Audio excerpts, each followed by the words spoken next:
রান্নার গ্যাসের আকাশ্য মূল্যবৃদ্ধি এবং বাণিজ্যিক গ্যাস সরবরাহ নিয়ে কেন্দ্রের হঠাৎ সিদ্ধান্তের প্রতিবাদে রায়গঞ্জে প্রতিবাদ মিছিল বের করল রায়গঞ্জ শহরের সকল সুনাগরিকবৃন্দ। West Bengal chamber of commerce ও রায়গঞ্জ মার্চেন্ট অ্যাসোসিয়েশন সহ সকল ব্যবসায়ী মহল এদিন যোগ দেন এই প্রতিবাদ মিছিলে।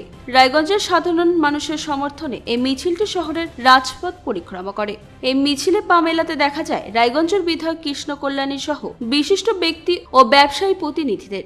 এদিন বিধায়ক কৃষ্ণ কল্যাণী বলেন, রাজনীতির ঊর্ধ্বে উঠে সাধারণ মানুষের স্বার্থে এই আন্দোলন। কেন্দ্রীয় সরকারের হটকারী সিদ্ধান্তের ফলে সাধারণ মানুষ থেকে শুরু করে ছোট ব্যবসায়ীরা চরম সমস্যার মুখে পড়েছেন।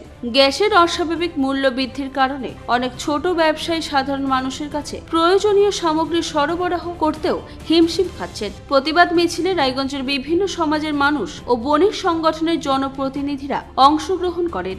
এদিন বিক্ষোভকারীরা পোস্টার ও গ্যাসের সিলিন্ডারের প্রতীকী প্ল্যাকার্ড হাতে নিয়ে জানান, এই মূল্য বৃদ্ধির জেরে অন্নপূর্ণা ভান্ডার, মা ক্যান্টিন, মিড ডে মিল সহ সাধারণ দোকানগুলির ব্যবসা মারাত্মকভাবে ক্ষতিগ্রস্ত হতে পারে। গ্যাসের মূল্য কমানোর দাবিতেই তারা এই প্রতিবাদ কর্মসূচিতে সামিল হন। আজকে গ্যাসের মূল্য বৃদ্ধির জন্য কি কারণে পথে?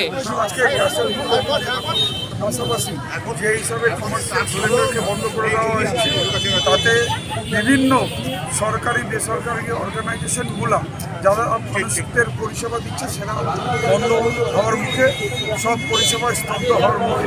আজকে আমাদের পৌরসভা যেমন মা ক্যান্টিন চালায়, আজকে সেখানেও তারা কমার্শিয়াল গ্যাস সিলিন্ডার ইউজ করে। আজকে এই গ্যাস সিলিন্ডারের অভাবে এখন হয়তো কিছুদিনের মধ্যে মা ক্যান্টিনও বন্ধ হয়ে যেতে পারে। ICDS, মিড ডে মিল, আপনারা যেমন জানেন, আমিও একটা অন্নপূর্ণা ভান্ডারা বলে আমার বাবার স্মৃতিতে রুটি সবজির গাড়ি চালাই। আজকে তার 1500তম দিন আমরা উদযাপিত করলাম, কিন্তু ওই গাড়িটাও ওই কমার্শিয়াল সিলিন্ডারে চলে।